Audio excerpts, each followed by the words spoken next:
bagaimanapun, Kakang Ardalipa adalah suami ibu. Seorang istri harus mendampingi suaminya dalam suka dan duka. Rahasia tentang istri Kanjeng Mantri Kanuruhan sepenuhnya ada di tangan hamba. Karena kami yang membunuh suaminya. Dan hamba yakin Gusti Prabu akan terkejut kalau mendengar berita ini. Aku tidak suka laporan yang menghasut. Penjarakan kedua orang ini.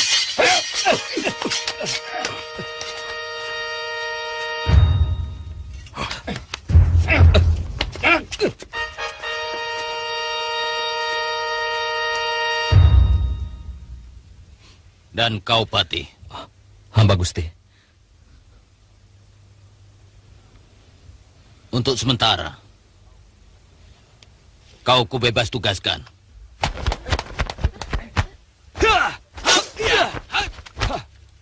Ayo.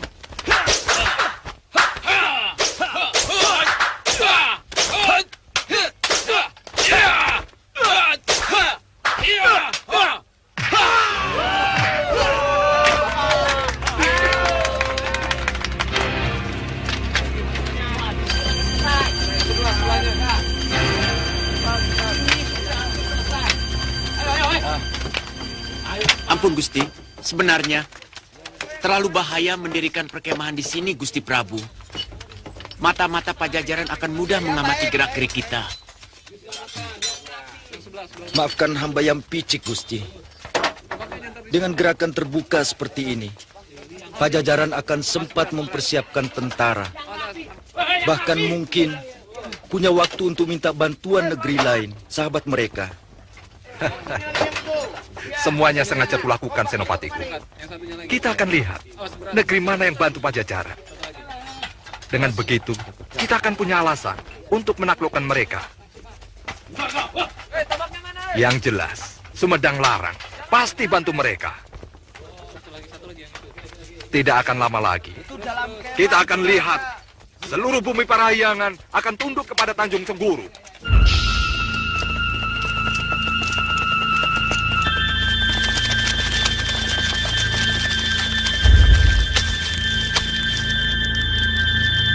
Tunggu!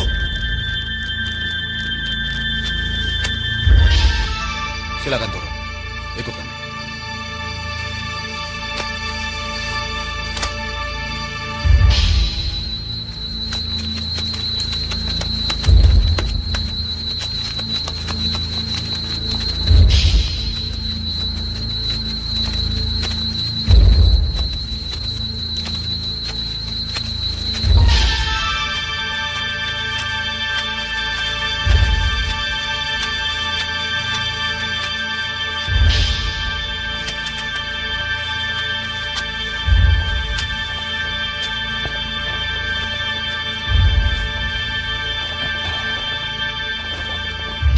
Rama?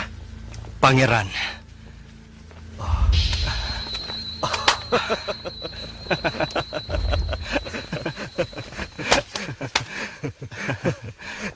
Bagaimana kabar Eyang Guru? Beliau baik-baik saja, Pangeran. Silakan. Silakan.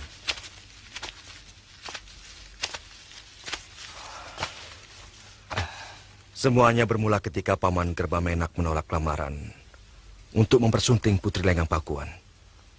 Maka dia menggunakan alasan itu untuk menyerang Pajajaran. Sebenarnya lamaran Prabu Malyapati kepada sepupuku hanya alasan Raja Tanjung Singguru untuk bisa menguasai Pajajaran. Maaf kalau pertanyaan hamba terlalu lancang. Kenapa ayahanda Pangeran tiba-tiba menyerahkan tahta Pajajaran kepada Gusti Pati Gerbamenak? Sulit untuk dimengerti oleh orang lain.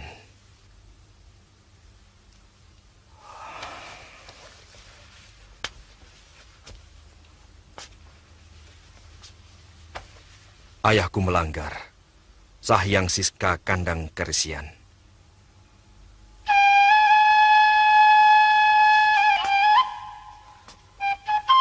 Karena beliau menikahi seorang wanita larangan. Dan itu berarti melanggar leluri kerajaan.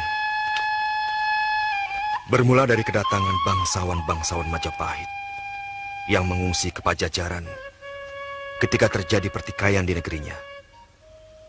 Mereka meminta izin untuk tinggal di Pajajaran sambil menunggu redanya kemelut negeri mereka. Ayahanda Prabu menerima mereka dengan baik. Bahkan disediakan sebuah rumah indah dalam kalangan istana. Untuk kedua putri itu di Kaputren. Dan untuk bangsawan prianya di Kaputran.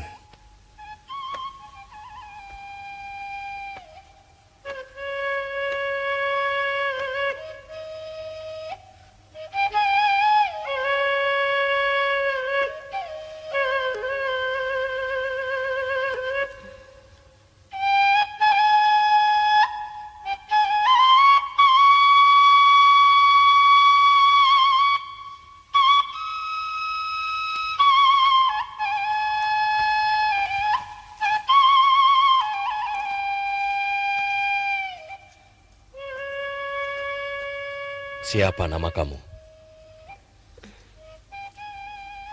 Nama hamba Dewi Ratna Ayu Kinasih, Gusti Prabu.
Purana, Daulat Ayahanda.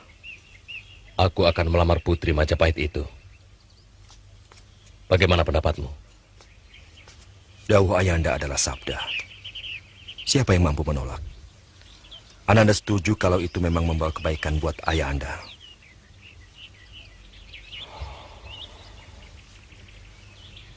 Belum pernah aku jatuh cinta seperti ini. Kecantikan Ratna Ayu Kinasih selalu membayang dalam mimpi-mimpiku. Bahkan menyebut namanya sudah mampu membangkitkan rencanaku.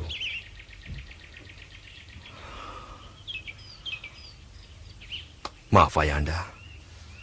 Apakah Ayahanda sudah meminta pertimbangan pada Rama Begawan yang Bunisora Dharmayaksa ing Kasogatan? Aku hanya akan minta restu pada perkawinanku. Dari seorang dayang, aku mendapat laporan bahwa bangsawan-bangsawan Majapahit itu kelihatan bingung atas lamaran Ayahanda.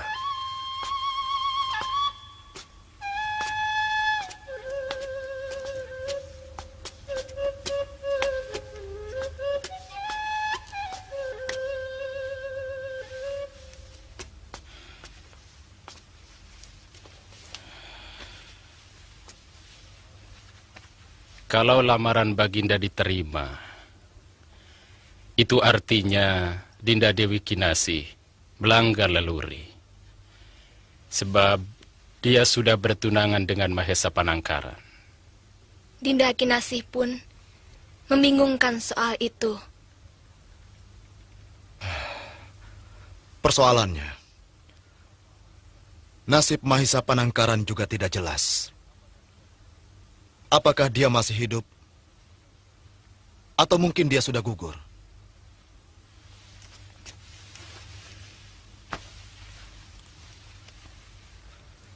Rasanya tidak enak menolak uluran tangan dari seorang raja yang melindungi keselamatan kita. Tapi juga tidak harus kita membalas kebaikan dengan menyerahkan seorang putri. Misalnya, kita bisa saja membalas dengan pengabdian yang tulus pada kepentingan Pajajaran. Itu memang benar. Tapi yang harus kita lakukan sekarang ini, menjawab lamaran itu. Tepat. Itu masalah yang harus kita pikirkan sekarang. Apakah alasan kita yang menyatakan bahwa Dinda Dewi Kinasih sudah bertunangan itu tidak akan menyinggung Baginda dan mengira kita mencari dalih penolakan?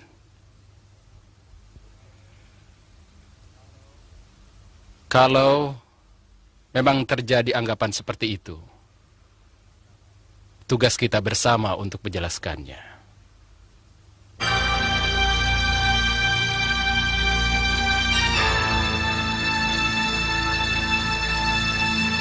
Buah-buahan daerah ini terkenal manis-manis.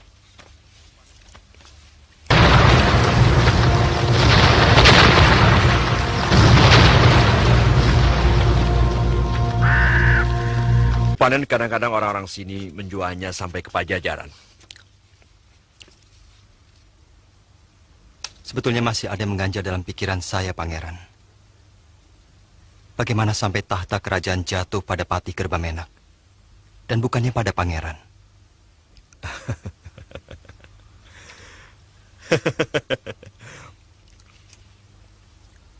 Itu hanya sementara. Sampai aku menamatkan pelajaran kenegaraan dan olah kajuritan di Sumedang Larang.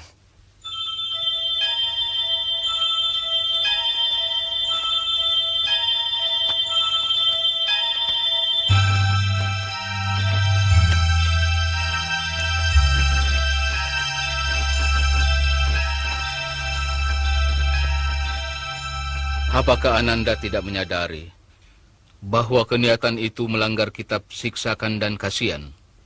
Saya tahu, Rama Begawan. Juga dengan segala akibatnya? Bila Ananda berani melanggar leluri kerajaan yang sama-sama kita junjung tinggi?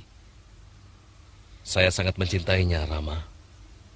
Bukan sekedar menuruti hawa nafsu untuk memiliki selir atau gundik, sebagaimana lazimnya seorang raja. Tapi seorang raja Pajajaran pantang melanggar leluri. Saya bersedia melepaskan tahta kerajaan, Rama Begawan.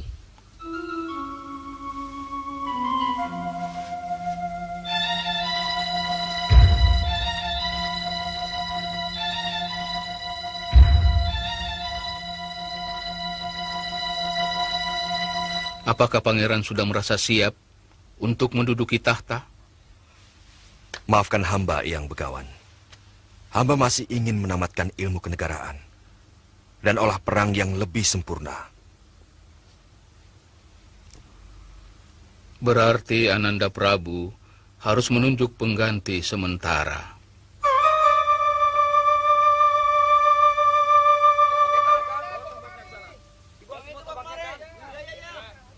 Lalu setelah itu kejadiannya, ya, seperti sekarang ini.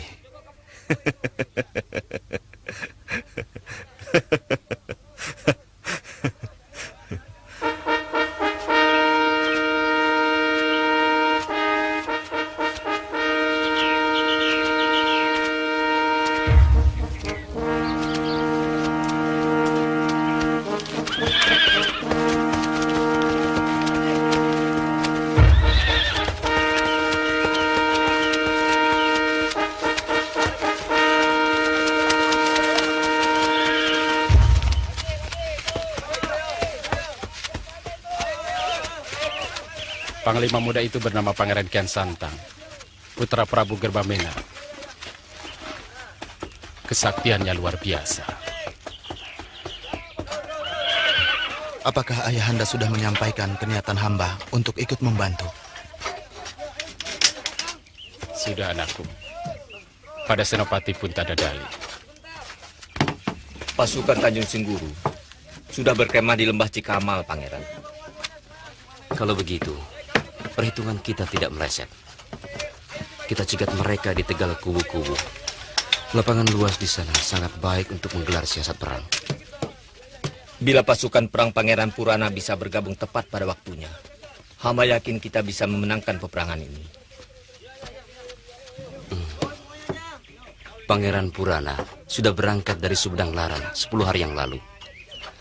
Aku harap pasukannya tidak mendapat halangan di jalan.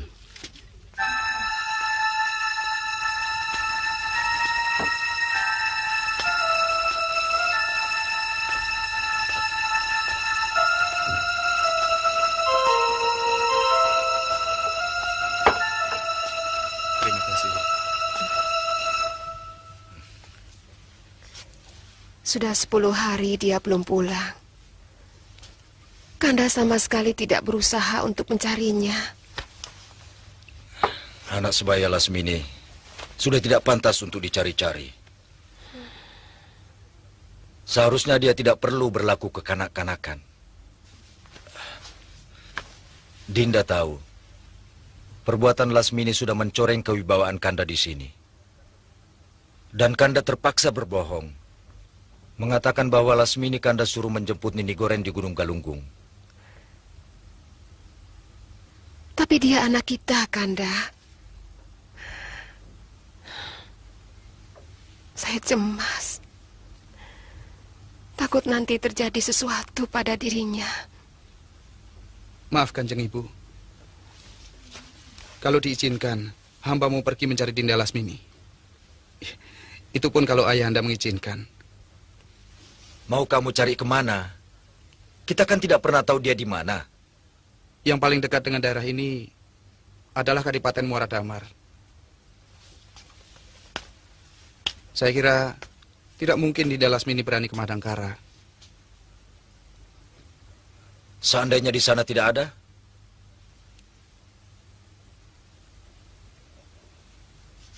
Kemungkinan lain, dia menyusul guru ke perguruan Galunggung. Tapi itu jauh sekali. Hamba rasa juga tidak mungkin dia ke sana. Atau barangkali ke Pajajaran? Tidak mungkin, Bunda. Dinda Lasmini malu kalau sampai ketemu Brahma.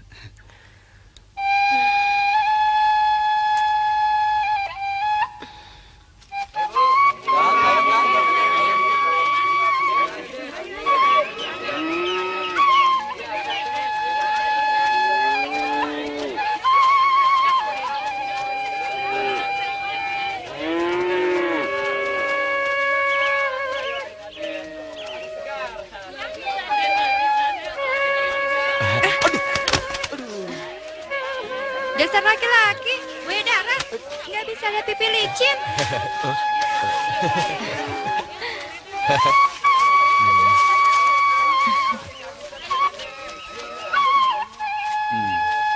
Perempuan cantik itu istrinya Adipati.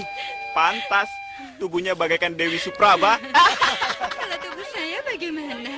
Seperti Dewi Sinta. Pas. Cocok. Seperti Dewi Sinta yang 12 jam tidak pernah makan.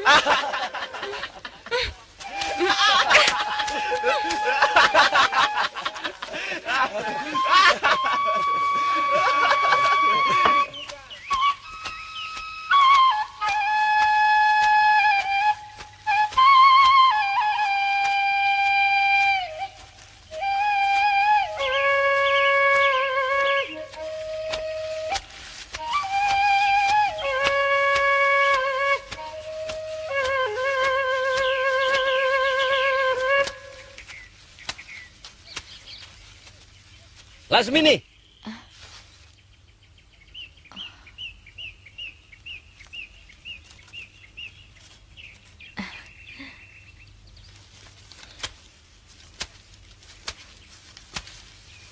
Cari apa, Kakang? Kok ada di sini? Mencari kamu. Dari mana saja kamu? Jalan-jalan. Siapa yang memberi izin? Izin? Ya. Karena kamu sudah menjadi seorang istri. Istriku. Tapi saya bukan seorang tawanan yang mau pergi kemana saja harus minta izin. Apakah kalau saya mau belanja ke pasar juga harus minta izin?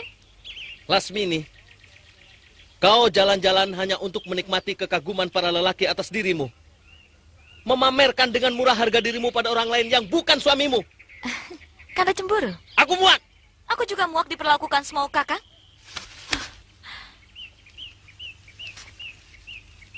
Sementara Kakang bersenang-senang dengan istri-istri yang lain, saya harus menunggu.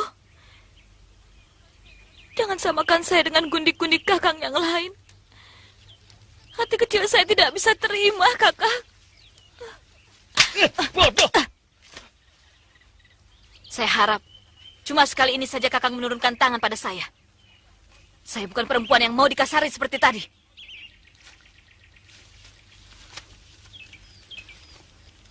Terus terang, Kakang cemburu kalau ada lelaki lain yang ikut menikmati kecantikanmu.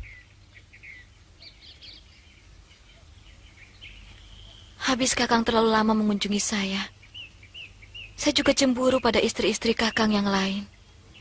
Kalau memang saya yang terburuk dari semua istri Kakang, kenapa Kakang mau memperistri saya? Lasmini, sebaliknya, kaulah yang paling cantik di antara istri-istri Kakang. Kaulah yang paling mampu menggairahkan Kakang.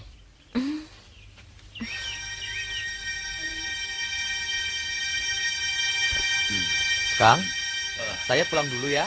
Iya, ya. Mari. Oh iya, Kang.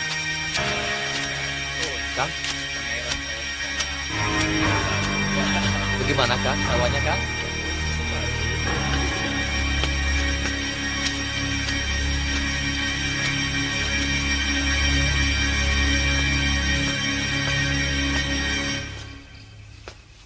Malam. Malam. Permisi.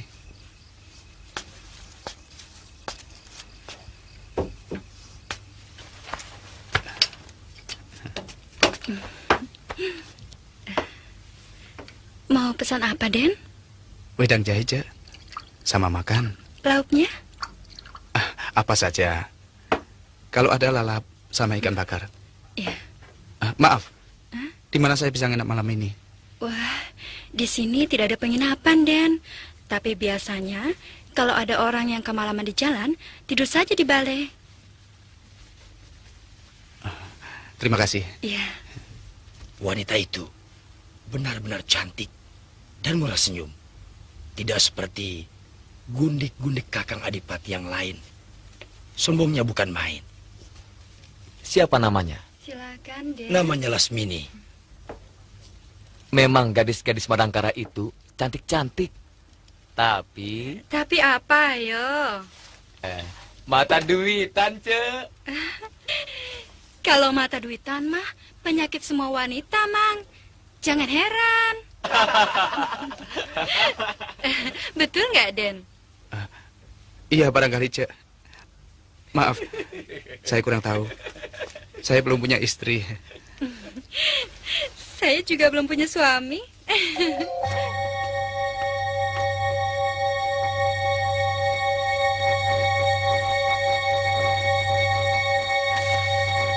Daulat Gusti Adipati. Laporkan apa saja yang dilakukan istriku kalau sedang jalan-jalan.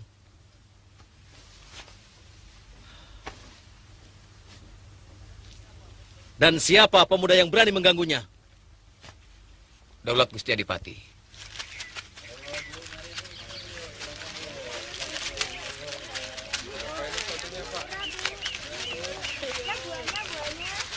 Ini berapa harganya Bu pisangnya, Bu? Gula aren ya, Bu? Terima kasih, Bu. Masih baru, Neng. Baru tadi pagi saya buat. Saya ambil satu, Bu.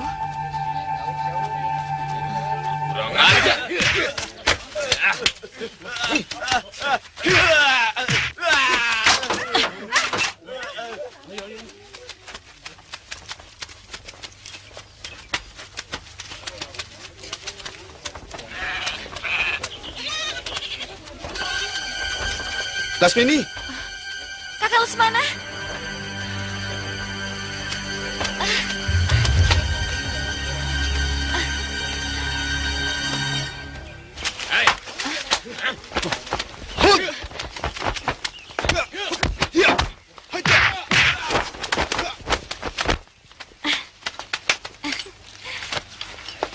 Siapa mereka? Mungkin orangnya Kanda Adipati. Kanda? Ceritanya panjang, Kakang Lesmana. Kanda Adipati Moradamar telah menyelamatkan nyawaku sewaktu aku mau bunuh diri.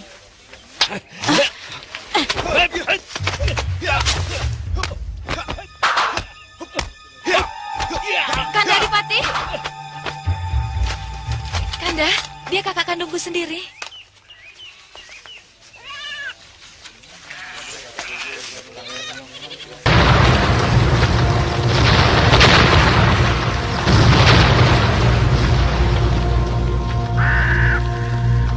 Maaf, kukira...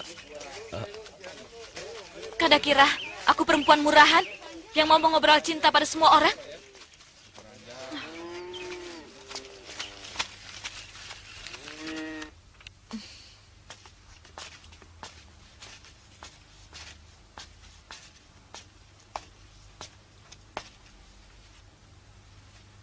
Begitulah suami saya, Kakang. Cemburunya besar. Kadang-kadang sebagai wanita, saya senang dicemburui. Tapi kalau sudah keterlaluan, lama-lama kesal juga.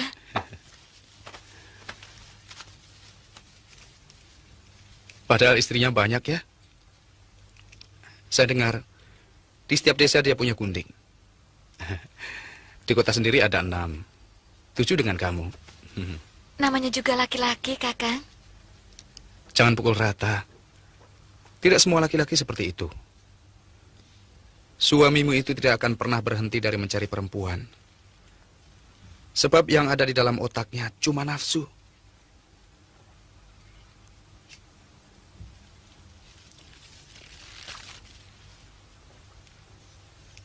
Aku yakin kau tidak akan bisa menemui kebahagiaan dengan lelaki seperti itu.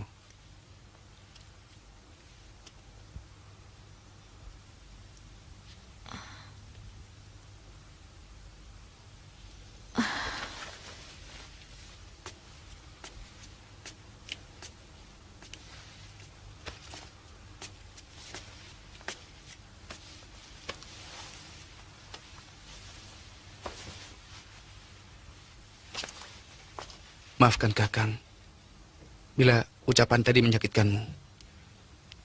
Tapi demi kebahagiaanmu, Kakang harus bicara yang sejujurnya. Bukan karena ucapanmu, Kakang. Lagi pula, saya pun bisa merasakannya. Memang agak menyakitkan hidup seperti ini.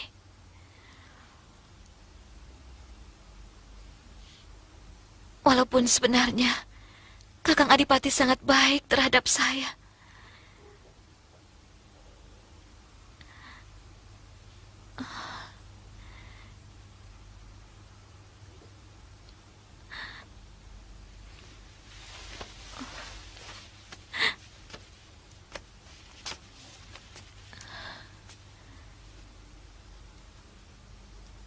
Saya berhutang budi padanya.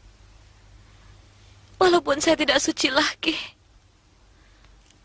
Kakang Adipati sangat menghargai saya. Siapa yang melakukan? Brahma?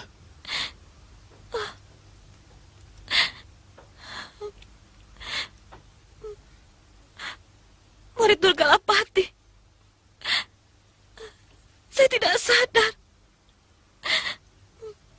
Suara seruling itu membawa saya ke alam mimpi.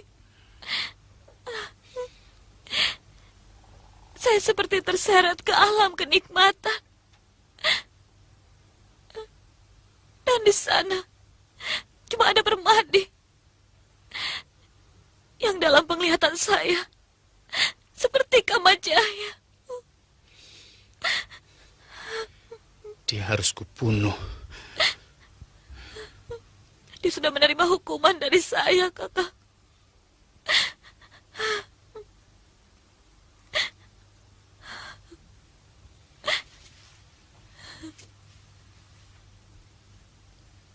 Kamu harus pulang, Lasmini. Kasihan ibu. Dia selalu menanyakanmu. Saya tidak mau ketemu Brahma. Saya malu pada semua orang di sana. Seorang gadis yang ditolak cintanya. Tapi di sini kamu akan lebih menderita, adikku. Kamu tidak akan punya arti apa-apa, kecuali meladeni nafsu suamimu.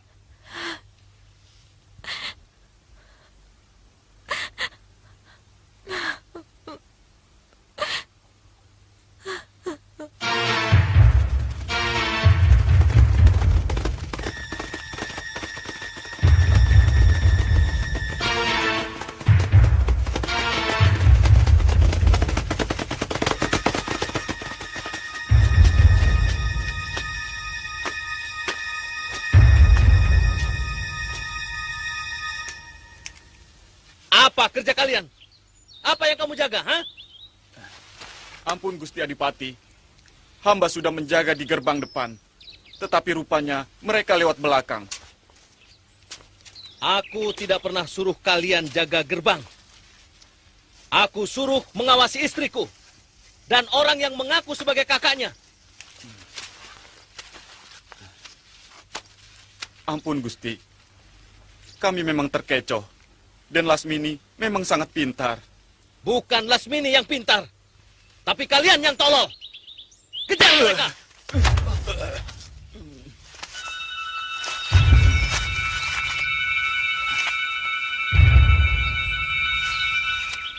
Kejar mereka dan tangkap hidup-hidup. Biar mereka rasakan hukuman dari orang yang berani mengkhianati Muara Damar. Daulat Gusti, sekarang juga hamba berangkat. Ingat, kalau sampai tugas ini gagal, kau akan kuhukum mati. Ngerti? Daulat Gusti.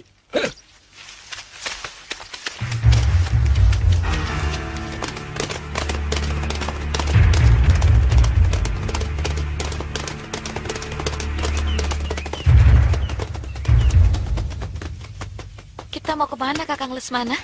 Terserah kamu. Kalau ke timur, kita akan menuju Pajajaran. Kalau kita ke barat, kita akan menuju Kiara Kembar dan Madangkara. Kalau ke selatan, mungkin kita akan menuju Ajong Kidul. Bagaimana kalau kita ke Pajajaran saja? Aku tidak mau ketemu Kakang Brahma. Lasmini, Pajajaran bukan sebuah desa yang kecil, di mana setiap saat kita ketemu orang-orang yang sama. Kotanya jauh lebih besar dari Madangkara. Istananya ada 5 dan berjajar. Itu sebabnya orang menyebut negeri itu Pakuan Pajajaran. Pakuan artinya istana. Jadi istana yang berjajar. Terserah Kakang. Ya. Ya.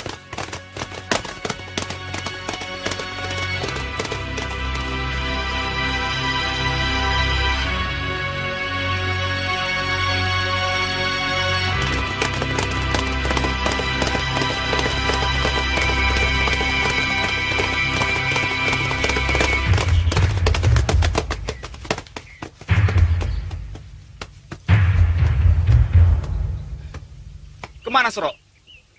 Saya mah terserah Pak Ketua saja. Pak Ketua ke kanan, saya ikut ke kanan. Pak Ketua ke kiri, saya ikut ke kiri. Tapi kalau Pak Ketua mau istirahat, saya juga mau istirahat. Beleguk. Orang lagi bingung, malah ikut-ikut bingung. Ayo. Ja, ja, ja. Ya, ya, ya.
Kita harus memancing Senopati Maliapati keluar dari sarangnya.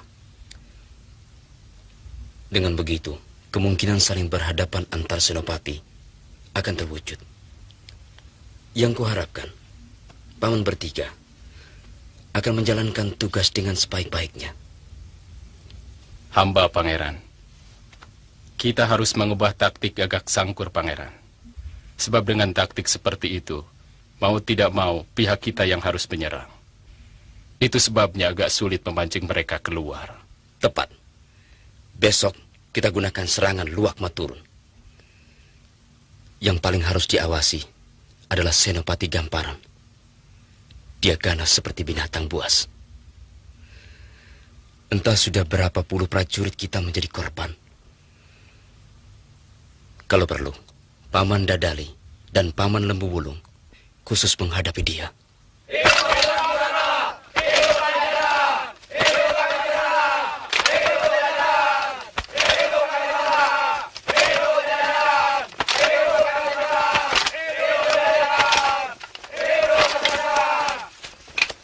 Kakang Brahma.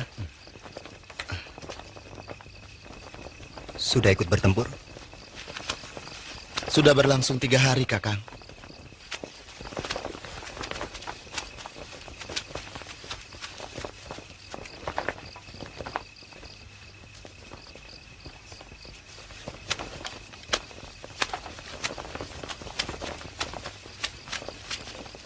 Kakang Mas Purana. Maaf, Dinda. Aku agak terlambat.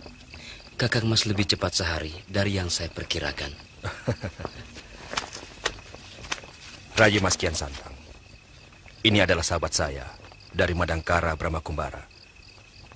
Dan juga merupakan saudara seperguruan karena dia pun murid Eyang Astagina. Silahkan.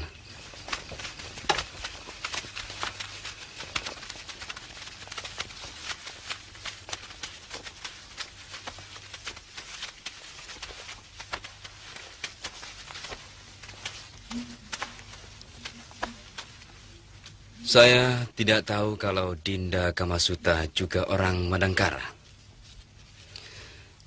Saya sudah menyaksikannya sendiri, kehebatan dan keberanian Dinda di medan tempur. Hamba putra Arya Wisnawa. Maaf, hamba tidak berani meminta izin pangeran untuk ikut mendharma baktikan diri hamba dalam peperangan ini. Tetapi hamba sudah minta izin pada Senopati Punta Dadali. Tidak apa, sama saja. Bagaimana rencana Dinda untuk pertempuran besok? Kami akan menggelar Luwak Maturun besok. Tapi kalau Kanda Pangeran mungkin mempunyai rencana yang lebih tepat, kita bisa rundingkan malam ini. Luwak Maturun. Siasat perang yang sangat cerdik. Tentu saya setuju. Bahkan kita harus bangga karena menggunakan siasat ciptaan moyang kita, Prabu Linggabuana.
Kita harus segera bantu mereka, Kakang Mas.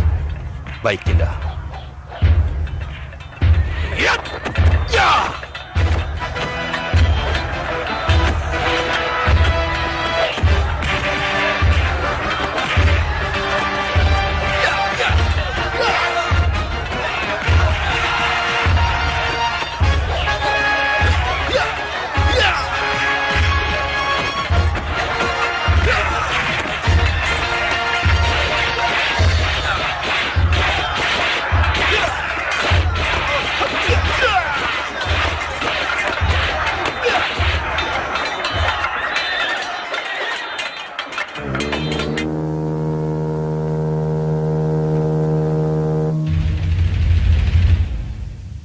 Sebenarnya, saya tidak sampai hati meninggalkan ayah dan ibu.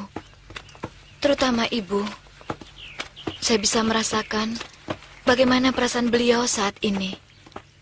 Semua mencemaskan Dinda. Tapi saya tidak mau memaksa Dinda. Saya ingin adikku menemukan kebahagiaannya. Dinda sudah besar. Sudah dewasa. Dinda berhak menentukan nasib Dinda sendiri.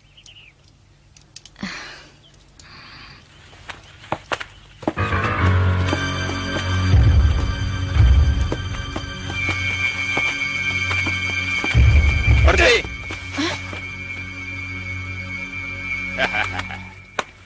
Tidak ada orang yang bisa lolos dari kejaran si Maung Congkok. Dan kamu siap-siap untuk dihukum gantung. Saya minta Neng ikut kami kembali ke Muara Damar. Bilang sama majikanmu, adikku tidak mau pulang. Dia tidak ingin menjadi pelampiasan nafsu binatang majikanmu. Kurang ajar. Jangan dengar omongan keblinger itu, Neng. Lagi pula buat apa Neng buron seperti ini? Kan lebih enak di kabupaten. Uang cukup, makan enak. Mau apa lagi? Sayang, aku bukan binatang piaraan seperti kalian yang cuma mikir makan. Bangsat kamu! Ya!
Muslihat apa lagi yang akan dilakukan Prabu Maliapati?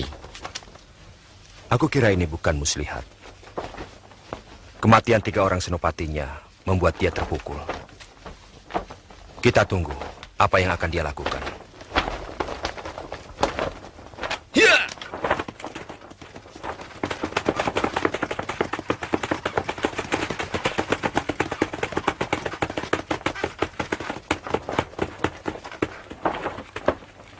Jangan ada yang bergerak sebelum aba-aba dariku.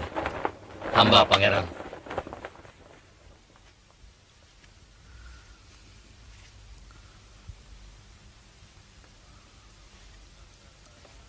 Sangsakala dan tambur Pajajaran sudah berbunyi. Semua prajurit di luar sudah menunggu Ananda Prabu. Aku dengar, Paman Pendeta. Tapi aku bimbang. Aku tahu bahwa kita tidak akan mungkin memenangkan perang ini. 3 orang senopatiku Yang Sakti Mandraguna tewas oleh pahlawan-pahlawan muda Pajajaran.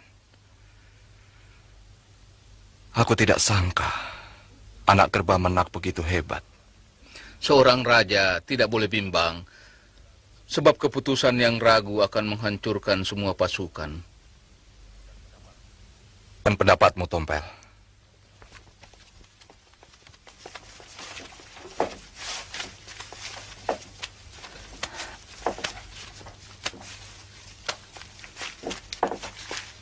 Ampun, Gusti Prabu. Memang agak sulit mengambil keputusan dalam keadaan terjepit seperti ini. Tapi untuk menghentikan perang, pasti malu. Tentu saja, karena menyangkut harga diri Gusti Prabu. Aduh! Aku tidak butuh penilaianmu, Tompel. Tapi pendapatmu, saran-saranmu. Hamba tidak rela harga diri Gusti dina orang. Sekarang saatnya Gusti mempertahankan martabat Tanjung Singguru.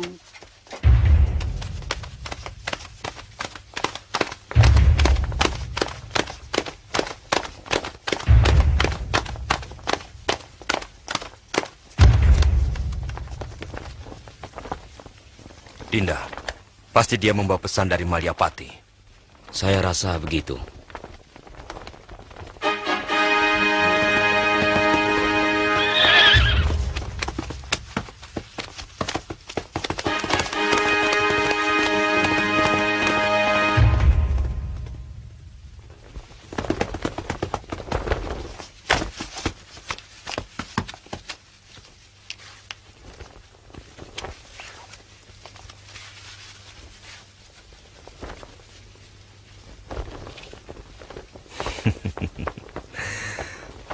Prabu Malyapati menantang tanding 1 lawan 1.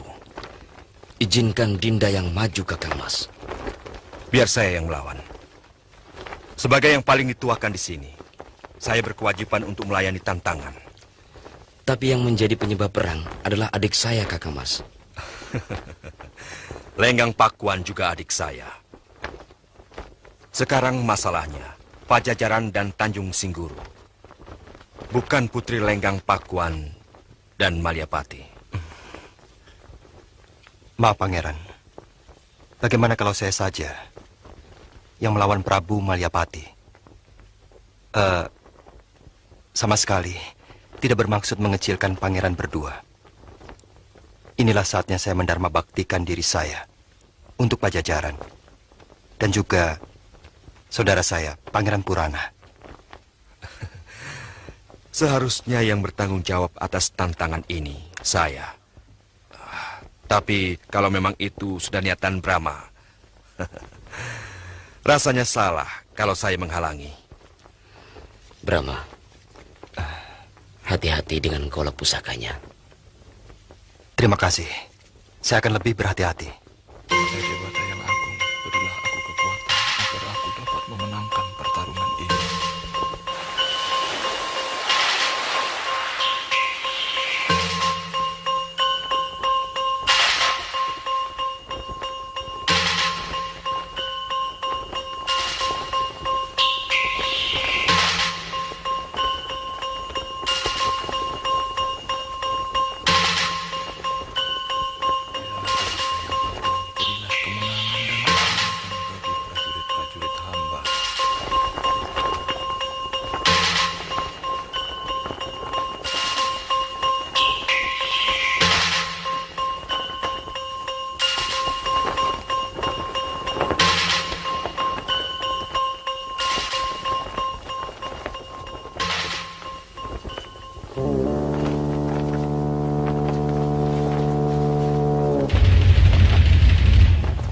Siapa yang akan mewakili kalian? Saya. Siapa kamu? Kenapa bukan Kian Santang? Aku mengusulkan untuk menghentikan perang. Kalau kalian mau menyerahkan Putri Lenggang Pakuan. Tuan sadar apa yang Tuan ucapkan? Kami masih menghormati tata krama perang. Kalau tidak, pasukan Tuan sudah kami habisi hari ini. Kami masih menghargai kedaulatan negeri Tuan untuk menyelesaikan persoalan dengan secara kesatria. Sombong kamu anak muda. Siapa kamu? Saya Putra Rahyang Ningrat Kencana. Cucu dari Prabu Niskala Wastu Kencana. Oh, sang putra mahkota. Sayang. Mungkin kau tidak akan sempat menjadi raja. Kita mulai, Prabu Malyapati. Saya paling tidak suka mendengar sesumbar. Ya!